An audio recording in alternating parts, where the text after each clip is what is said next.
ସାଙ୍ଗମାନେ ଆମର ଅଣ୍ଡା ଝୋଳ ହେଉଛି। ଅଣ୍ଡା ମାନେ ନିରାମିଷ ଅଣ୍ଡା ମ ଅରିଜିନାଲ ଅଣ୍ଡା ନୁହଁ, ଏଇଟା ହେଉଛି ନିରାମିଷ ଅଣ୍ଡା। ମସଲା ପଡ଼ିଗଲା। ତ ସାଙ୍ଗମାନେ ଦେଖନ୍ତୁ, 1 କେଜିର ଟମାଟୋ ମୋ ପାଖରେ ଥିଲା, ତ ଏବେ ମୁଁ ପକେଇଦେଲି।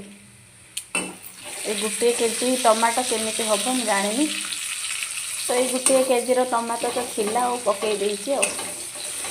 ତ ସାଙ୍ଗମାନେ ସବୁ ମସଲା ପକେଇ ଦେଇଛି, ଯେତିକି ଗୁଣ୍ଡ ମସଲା ଥିଲା। ଆପଣଙ୍କ ପାଖରେ ଯଦି କିଛି ଗୁଣ୍ଡ ମସଲା ଥିବ ପକେଇ ପାରିବେ।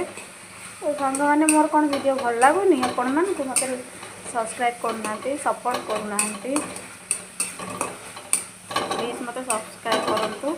ଭଲ ଭଲ ଭିଡ଼ିଓ ଆପଣମାନଙ୍କୁ ପେଟିଦେବି। ତ ମୋ ମସଲା କଷା ହେଇଯାଇଛି। ଏବେ ଆମର ସାଧା ଅଣ୍ଡା ପଡ଼ିବ, ପୁରା ନିରାମିଷ ଅଣ୍ଡା। ତ ମୁଁ କିଛି କହିବା ପାଇଁ ଚାହୁଁଛି, ଏବେ ତ ବାହାଘର ସିଜିନ୍ ଆସିଗଲା, ବହୁତ ଲୋକ ମ୍ୟାରେଜ୍ ବି କରୁଛନ୍ତି। ତ ମୁଁ କିଛି ଭଉଣୀମାନଙ୍କୁ କହୁଛି, ଭଉଣୀମାନେ ଜମାରୁ ବି ମ୍ୟାରେଜ୍ କରନି। ମାନେ ମ୍ୟାରେଜ୍ କରିକି ଗଲା ପରେ ତମ ଲାଇଫ୍ଟା ଏଇ ମସଲା ଦେଖିପାରୁନାହାନ୍ତି, ଯେମିତିଆ ମସଲାଟାକୁ ପୁରା କଷି ହେଇକି ପୁରା ସବୁ ଘାଣ୍ଟି ଘୁଣ୍ଟା ହେଇଯାଇଛି, ସେମିତି ତମ ଲାଇଫ୍ଟା ବି ସେମିତି ମସଲା ଭଳିଆ ହେଇଯିବ। ତମ କଥା ମାନି ଜମାରୁ ବି ମ୍ୟାରେଜ୍ କରନି, ମାନେ ମୋରି ଭଳିଆ ଏମିତି ମସଲା କଷିବ ଦିନ ରାତି। ସକାଳୁ ଉଠିବ,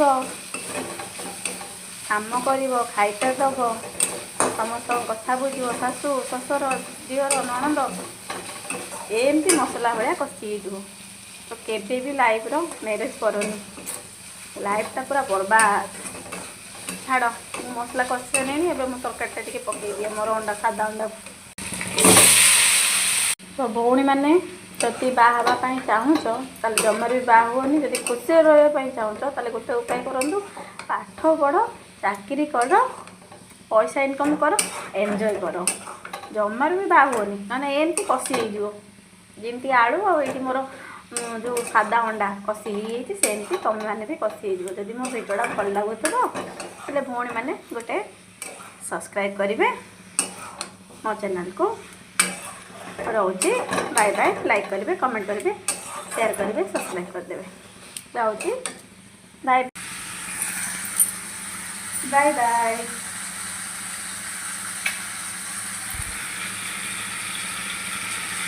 କଷା ହେଇଯାଇଛି ମୋର।